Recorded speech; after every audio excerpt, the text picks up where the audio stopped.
Welcome to everyone that's here for the City Council meeting of Thursday, January 2nd, 2025.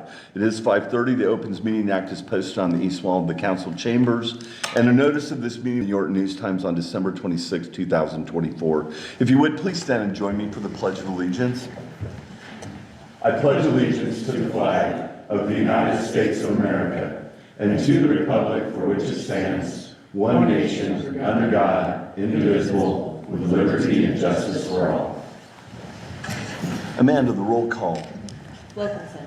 Here. Van Esch. Here. Piper. Here. McGregor. Here. Northrup. Here. North. Shepherd. Here. Postier. Here. You were all sent the minutes of the December 19th, 2024 meeting. Are there any additions or corrections to those minutes? Move for approval. Second. Motion and a second. Any further comment? Amanda? Wilkinson. Yes. Van Esch. Yes. Piper. Yes. McGregor. Yes. Northrup. Yes. Shepherd. Yes. Postier. Yes. Our next agenda item are claims of elected officials. Yes, we do have 4 claims of elected officials. First is Tony North of North Printing and Office Supply in the amount of $3,106.62. I move for approval. Second. Motion and a second. Amanda? Wilkinson. Yes. Van Esch. Yes. Piper. Yes. McGregor. Yes. Northrup. Yes. Shepherd. Yes. Postier. Yes. Second is from Jeff Piper of Piper's Inc. in the amount of $1,857.57. I move for approval. Second. Amanda? Wilkinson. Yes. Van Esch. Yes. Piper. Abstain. McGregor. Yes. Northrup. Yes. Shepherd. Yes. Postier. Yes. Third is Stephen Postier as a business affiliation with York County Development Corporation in the amount of $8,797.83. I move for approval. Second. I'll second. Amanda? Oh, sorry. That's mine. Wilkinson. Yes. Van Esch. Yes. Piper. Yes. McGregor. Yes. Northrup. Yes. Shepherd. Yes. Postier. Abstain. And the fourth one is for Jerry Wilkinson with JW's Catering, the amount of $1,500. Move for approval. Second. Wilkinson. Abstain. Van Esch. Yes. Piper. Yes. McGregor. Yes. Northrup. Yes. Shepherd. Yes. Postier. Yes. Our next agenda item are the claims for the period of December 20th, 2024 through January 2nd, 2025.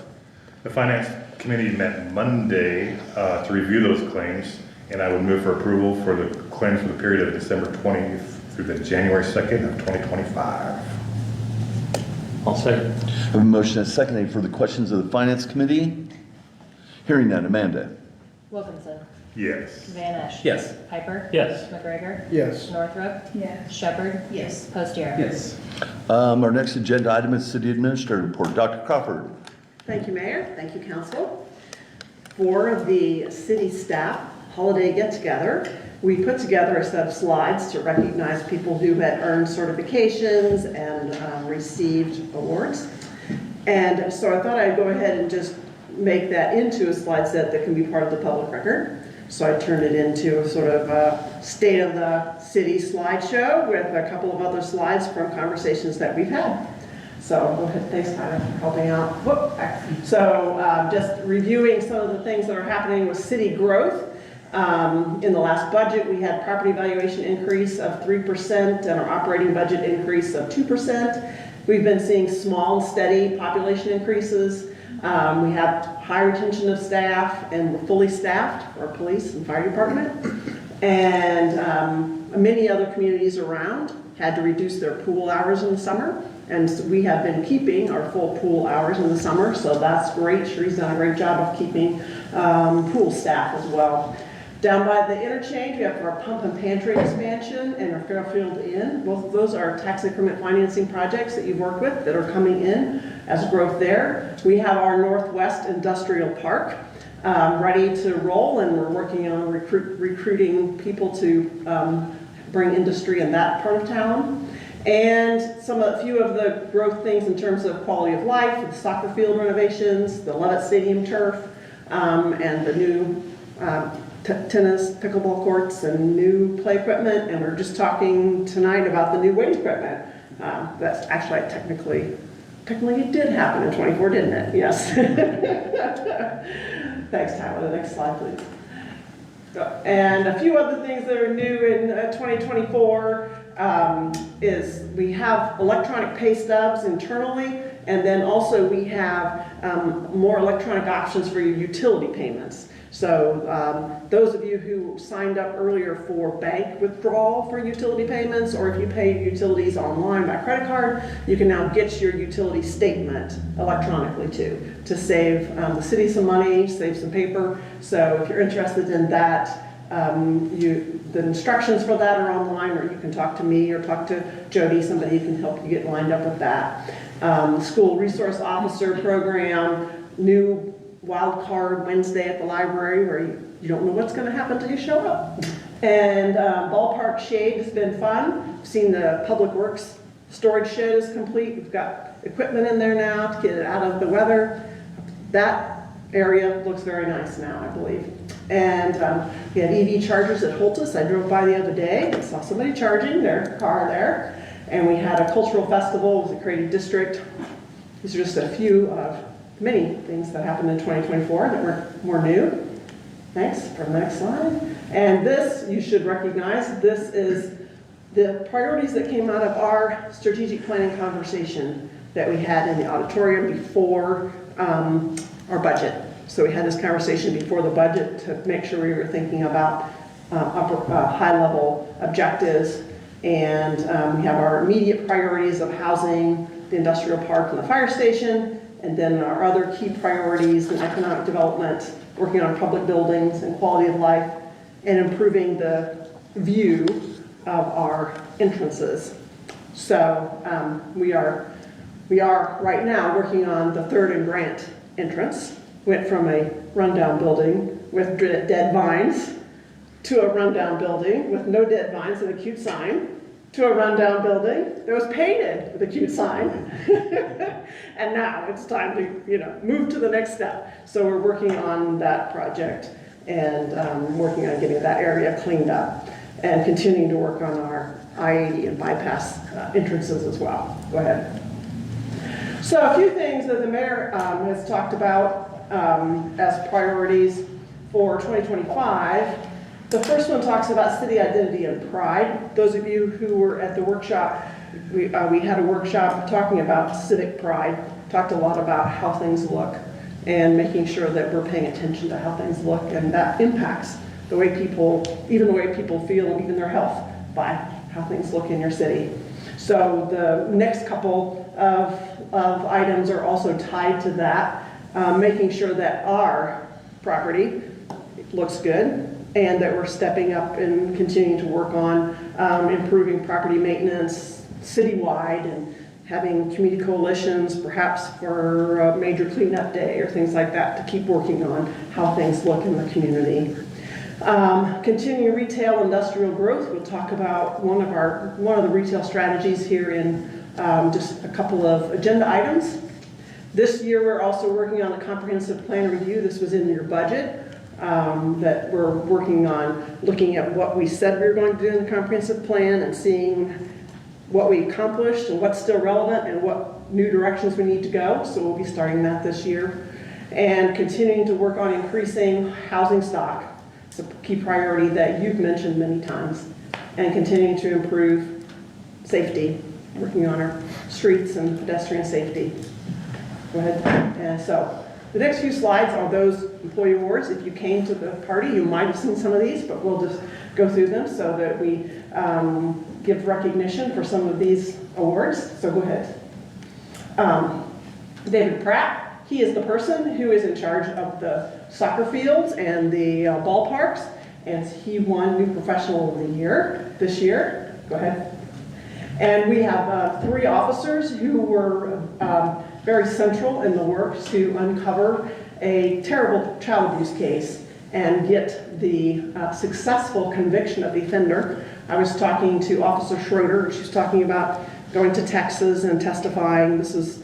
It's a long way from an arrest to a conviction. There's a lot of work in that, and this was a very difficult case. And so they were recognized by the Homeland Security for their work on this case. Go ahead. And Officer Bryson Bates was awarded by the Brave Bee staff. That's the Child Advocacy Center. So this is for his work with them. A lot of what the officers do is working in these difficult situations with families where you're protecting the kids. And so they recognized him this year for his work. Go ahead.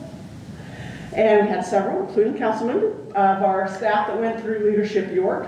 That's been a great project that our staff has enjoyed in terms of getting to know York better and some professional development in that program. And we have 2 officers who graduated from the Law Enforcement Basic Academy. Our 2 newest are starting this month. So they are in and ready to roll. Go ahead. And several certifications, as you know, much of the work that our public works folks do requires science and certifications, and so having people continue to get their certifications is a big part of being able to provide those services as a city. Go ahead. And fire department certifications, also as the fire department, much of their work is the EMS work, and that's really frontline healthcare. And so ensuring that they have training to do that well is a high priority. Chief Bestwick was the training officer before he became chief, and he's had that interest and passion to make sure people are getting training, and that has carried through. And we're working to get as many of our staff as possible to be paramedic certified. Go ahead. And Monica Tidyman is one of our new librarians, and she received a new public library certification. And go ahead. And Amanda Ring, part of being officially recognized as a certified municipal clerk, involves years of service and many hours of class, and she received that this year.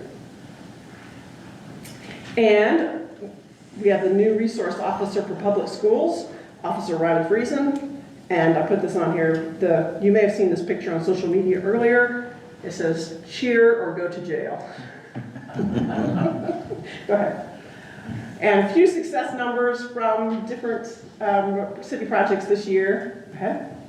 We had Treats on the Trail. That was a great project. The library distributed 300 books through that. Other people were involved. Go ahead. And we talked about this at the last meeting. The lead line replacement was a key priority, and the way we used about half of our ARPA money. Go ahead. And here's some numbers from the library. They all have a 10 in them, so we're just looking for different ways to highlight different pieces of the many things that happen in the city. 10% increase, many guests at Holtus and many events. Terry has been putting kind of monthly on the newsletter some different things about how many people are coming and what they're coming for. Go ahead. And 2,000 kids and parents at York PD Halloween presentations, including Treats on the Trail. Go ahead. And here's some Parks and Recreation numbers. For over 44,000 member visits. So this is checking at the community center or checking at the pool. Soccer field usages. Clarification, we talked about this at Rotary today, but that would mean reservations. So not per kid, but this is like per game, practice, that kind of thing. That's what that 531 means. So lots of reservations of the soccer field. So it's rolling well, and many reservations again on the ball complex, as you might expect. And the auditorium, 780 bookings for a year. So good. Thanks. And we have the museum being reopened in this budget year. So this is a budget year, not a calendar year, but 947 people coming to see the exhibits and quite a few of the programs. Carrie's done a great job of transitioning to different displays and then having people in the community come to give presentations tied to those displays. So it's been a great way for the stories to be told, not just by the displays, but by people actually coming and sharing their experiences with those different topics that are the key focus. Go ahead. And we had our first cultural festival and over 400 people coming, which was great. And our first new mural. These 2 projects were paid for by the $10,000 grant that we received when we were designated as a creative district. So that was a key use of most of those dollars. Go ahead. New fire station under construction. So you see that as you drive by. Go ahead. And a few numbers from the fire department in terms of their training hours and calls and number of volunteers. Go ahead. And then that's just Melanie and Eckert for people where the pictures were taken. So that's my report. Thank you. Very nice, very nice. That's great.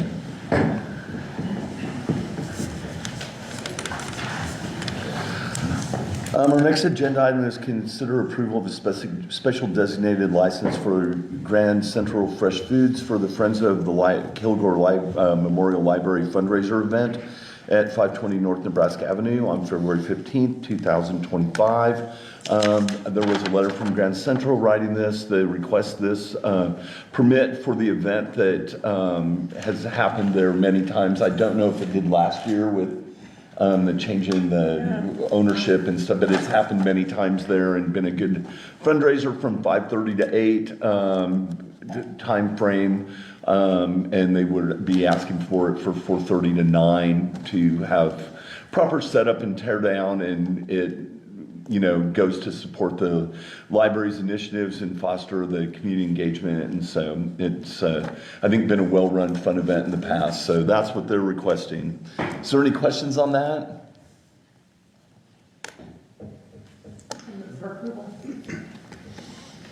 Second. I have a motion and a second. Any further comment? Hearing none. Amanda? Wilkinson. Yes. Vanish. Yes. Piper. Yes. McGregor. Yes. Northrup. Yes. Shepherd. Yes. Hostier. Yes.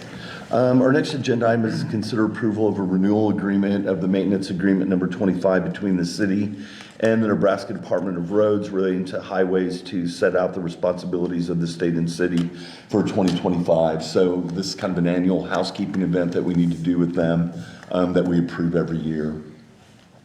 Move for approval. Second. Motion is second. Any further comment? Amanda? Wilkinson. Yes. Vanish. Yes. Piper. Yes. McGregor. Yes. Northrup. Yes. Shepherd. Yes. Hostier. Yes. Our next agenda item is consider approval of a professional service agreement between the City of York and the Retail Coach LLC to assist in creating a retail recruitment and development strategy, amount not to exceed $40,000. Dr. Crawford. Thank you. Thank you, Mayor. Thank you, Council. We did put an RFP out for this kind of service.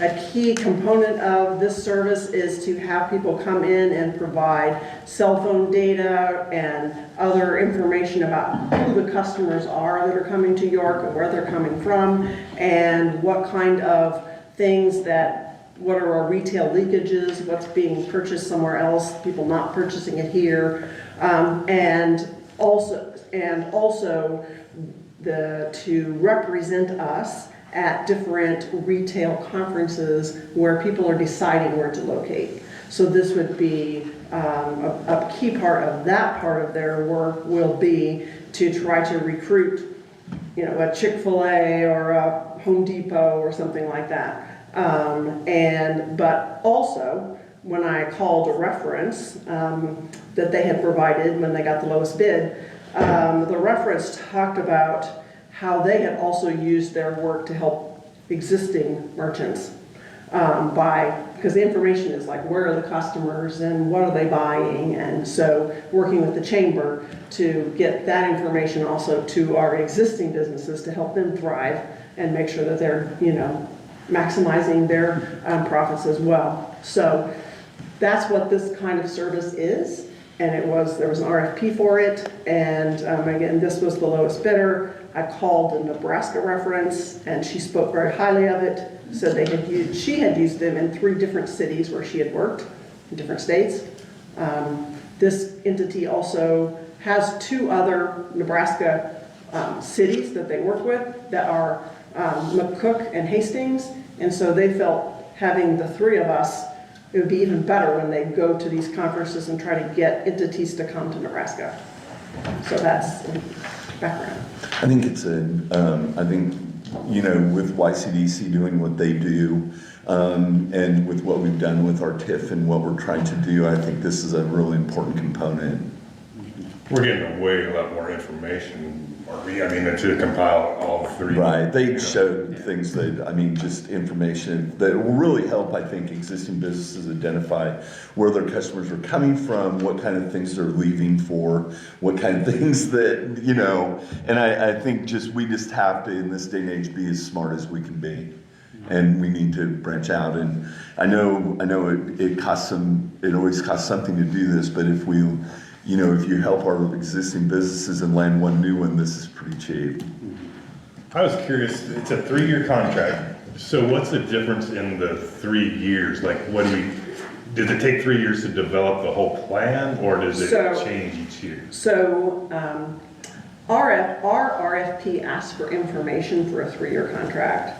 One of the bids came in requiring a 3-year contract. This bidder does not require a 3-year contract.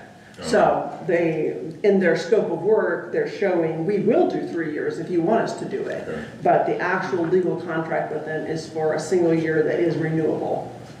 So if we like what they do Right, the first then we'll year, continue, we can yeah. keep going. Keep them with for it. the price that we have designated here, Okay. right? We're basically. So we have some flexibility there, Yeah. so which is good, but. That was another reason this was a good bid, is Right. they were not requiring. But I think you do have to, there probably is some groundwork to be laid and things, so we'll just have to kind of see how that goes. And we'll share that information with They're everybody not as it's coming. guaranteeing any results in any certain time. Can't, Yeah, I know. but all you can do is get in the game. Right. So, but we'll update you with all that information of They're when- guaranteeing some inputs, like they will do Yeah. X, Y, Z.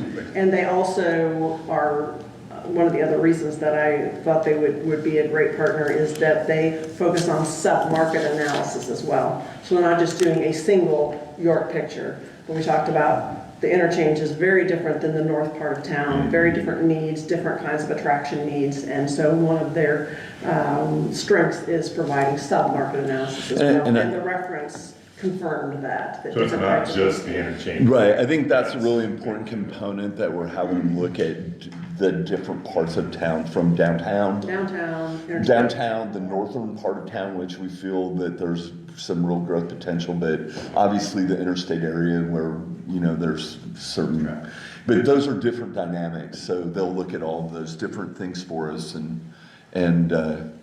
try and, yeah, really good. Do you have an idea on timeline and when we'll start to get some results, especially since we're doing the comp plan conversation? Right. We'll be able to integrate a lot of the results of this into the comp plan. They're very excited to get the data started immediately, it's pretty much what they said, so. And their first pull of that data doesn't take very long, so I'm anticipating we'll have data well in advance of our first comp plan discussions. Move for approval. Second. I have a motion and a second. Any further comments? Hearing none. Amanda? Wilkinson. Yes. Van Ash. Yes. Piper. Yes. McGregor. Yes. Northrop. Shepherd. Postier. Yes. Next, I have an appointment. First of all, I'd like to thank Craig Heskett for his years on the Planning Commission. He's served on that for many, many years. And I would like to bring to you the appointment of Eric Montgomery to the Planning Commission for a term ending January 1st, 2028. Move for approval? Second. Motion and a second. Amanda? Wilkinson. Yes. Van Ash. Yes. Piper. Yes. McGregor. Yes. Northrop. Shepherd. Postier. Yes. Our next item is ordinance number 2381, is to authorize the sale and conveyance of certain real estate to the Countryside Estates LLC. This is what you had approved already for me to sign a purchase agreement with them, but we need to have an actual ordinance to sell the property. So we have it in front of you, since we've already kind of done this to suspend the rules. They're anxious to be using the YCDC workforce housing funds that are available, and our purchase agreement, I think, kept that going for them. But they're anxious to start getting bids to start in the spring with their street, water, sewer, all that sort of thing. So. I move to suspend the rules. Second. A motion and a second to suspend the rules. Amanda? Wilkinson. Yes. Van Ash. Yes. Piper. Yes. McGregor. Yes. Northrop. Shepherd. Postier. Yes. And then we would have passage of ordinance 2381. Move for passage of ordinance 2381. Second. Have a motion and a second. Any further comment? Amanda? Wilkinson. Yes. Van Esch. Yes. Piper. Yes. McGregor. Yes. Northrup. Yes. Shepherd. Yes. Postier. Yes. Our last agenda item is consider going into closed session to discuss strategy for a potential real estate purchase and development. So this means that we would be going to executive session. So I would need a motion for that. I so move. Second. Motion and a second. Amanda? Wilkinson. Yes. Van Esch. Yes. Piper. Yes. McGregor. Yes. Northrup. Yes. Shepherd. Yes. Postier. Yes. We're going into executive session.